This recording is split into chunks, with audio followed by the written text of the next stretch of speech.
We are Man vs. Meeple, and for April 17th through April 30th, 2017, this is What's Next. Welcome back to What's Next, the bi-weekly show where David and I walk you through all the games coming out to your friendly local gaming store.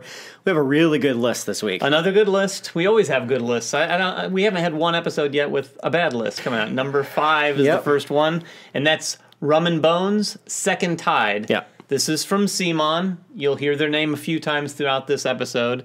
This is a 2 to 6 player game. I think it lasts about 60 minutes. This is the second one in their series. You know, for those of you who liked Rumman Bones, at a basic level, this is more Rumman Bones, which is a great thing. Yeah. However, just like Simon does, you know, they could just keep putting that out and not doing much with it. With Second Tide, they've really changed up some of the rules. One of the big things they've changed is the back and forth, the sort of the structure of the gameplay and the pacing. Before, it could lend itself to sort of like waiting around for players to go. This one really kind of like keeps it going back and forth. You do something, I do something. So it brings that sort of like piratey fighting into a little bit more back and forth, which is a little bit more exciting. But still retains all the miniatures, tactical strategy of the original game. Absolutely. Yeah. So if miniatures and dice chucking is your thing, it's got all that there too. But I think that back and forth ends up making it feel a little bit more strategic as well. Yeah. So also from Simon. All right. This one totally changing speeds. So this is called Ethnos, and this is we've talked about this a little bit before, you and I.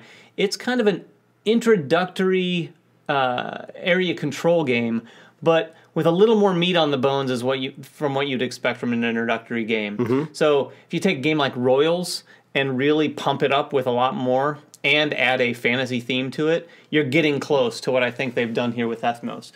One really cool feature is at the beginning of the game, there are different races that are going to build out all the decks or all the cards in the deck. And you choose just some of those each game, so it really changes up the game and how it feels. Some of those races even have completely separate components that get added to the game, different boards that you may or may not play with another time. So it keeps the game feeling fresh for sure. It's hand management. You're collecting sets of cards to play to sort of manipulate the area control on the board. Yeah. But it's a really good introductory to that concept. And it's great too because it plays 6 players and it will still play in 60 minutes, which is fantastic. Very quick playing game. I have number 3. This is a really, really heavy game. It actually came out in 2014. It's being re-released by Capstone. It's called Three Kingdoms Redux. It's based off of ancient Chinese lore. There are 3 warring families, and each of the players are going to be controlling one of these factions and doing a variety of different things. At its heart, though, it's a area control, hand management, worker placement style game. The lure here is it is a heavy game. What's also unique about this is it plays in about 3 hours and plays 3 players. We don't see a whole lot of that. This plays exactly 3 players. Not 2, not 4. Yes, 3. Yes, you have to have 3 players in order to enjoy this. But it looks fantastic. I mean, it's getting really good reviews. It's like we said, it's been out for several years. You can always count on Clay and Capstone to bring out these heavy games and bring them back out again for sure. I'm excited to play this one for sure. You have number 2. Number 2. It's an old favorite of ours. It's been on our radar for some time. We've done a review of it. Since Gen Con of last year. Yeah, we did a review of it back just after Gen Con last year. It's Unfair. This is from Good Games Publishing and, of course, also Simon, who's distributing it here. This is Roller Coaster Tycoon, the computer game, with a healthy dose of Take That. Yep. And I mean a healthy dose of Take That. Not only are you messing with each other, but the game itself is messing with you, hence the name Unfair. Yeah. So you're basically building a tableau in front of you. We've talked about this before, where you're building an amusement park. You've got entertainers, you've got different attractions, different types of rides, and you could play cards on my rides, break them down. You can do all sorts of stuff like that. Then there's an unfair deck that gets increasingly difficult, if you want it to, on all of the players, so everyone has to deal with sort of the nastiness. What I really like about this game, too, is that there's 6 different factions at the start of the game. You're going to use 2 of those factions. They could be cowboys and robots or dinosaurs. And there's different variability to the Take That. You can play some of the games without any of the Take That elements. You can take it out completely. Yes. There's cards in there for world peace in which you don't have to do any of the interaction with other players, and you're just concentrating on building your own tableau, which is great for those people that don't like It is confrontational great, games. and I'm one of those players. But even with this game, I kind of like it just because it's right there in the name. You've got to embrace it and run with it, in my opinion. Yeah. Number 1 is a game that we can't talk a whole lot about. Right. We just recently got it. It's called Dark Souls. It is a extremely popular video game, one that you and I both have deep roots in. We've played all the different series here. What we can tell you is it's a 1 to 4 player game. It plays in about 2 hours. It represents Dark Souls to a T. You're going to be going with a warrior or a herald or a fighter, and you're going to be going out there into the overworld, cooperating with other players to destroy creatures, gathering loot, dying quite a bit. I assume you're going to die. We haven't played it yet. Yeah. We'll be having a review and some other things on it soon.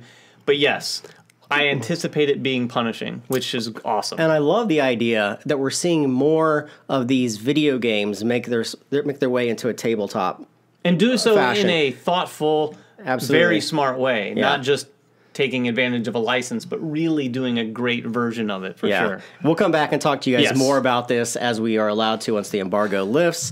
But we have a store to talk about as well. Yes, as always, we have another store. This one is kind of unique. If you've watched our channel, we've had Sarah Erickson from Renegade Games on before.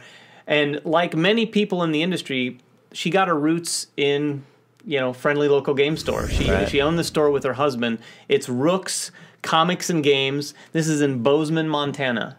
And I don't know that it's the only store in all of Montana, but they definitely draw a crowd from the entire state. Like a lot of the other stores we've talked about, they do a lot of really cool things. This place, one of the things that Sarah shared with us and her husband Lincoln, they have a couple annual events that they do. One is a gamer's garage sale sort of event where every year people, and this draws people from all over the state, she said. They'll come to the store. It gives them a chance to basically cull some of their collection. And pick up just as much as they and pick up their stuff. Yeah. It's smart business, right? Yeah. But it's also a great opportunity for gamers to get some of those games that they're not getting off their shelves as much into the store for someone else to try, and then they get store credit to, in turn, maybe get some new stuff too. Yeah. But like I said, Sarah's a friend of the show, and we really like what they've done with the store. She and Lincoln started this. They bought a location that was pretty small at first, a few years back. They've been around, I think, 10 years. And it's like a small college town, which is... Like, I'm no expert, but if I were opening a game store, I would definitely look at college towns. Yep. And they've grown it over the time, and I think now their current store is like 10,000 square feet, something pretty significantly big. Yeah. 5,000, I'm sorry, not quite 10,000. It's still a big store when you see it on the screen. It's a large location. It's a freestanding location, which we don't see a lot of. No. Usually we're seeing strip mall type stuff. Yep. It's a really cool location. They have a really nice, everything they do that we talk about in all of our other episodes, the way they display things, the way they keep their store. The events they have. They've really tried to create that third space that we've talked about before with some of the other ones where people can come, no judgment, play whatever you want. And they really believe, too, in playing the games they're selling. Yeah. So all the events they hold, they're active participants in those things so they can really be aware of what's going on. Make sure you guys, if you want to submit your store to Man vs. Meeple, contact us via Facebook or Twitter, and we'll get you on the show. Of course, watch the ticker below. We have all the titles coming out. You can also go to our website to take a look. And come back in 2 weeks. We'll have even more games that are coming to your friendly local gaming store. Make sure you guys go reserve those copies as well. Yeah. And we will catch you guys next time. Bye-bye.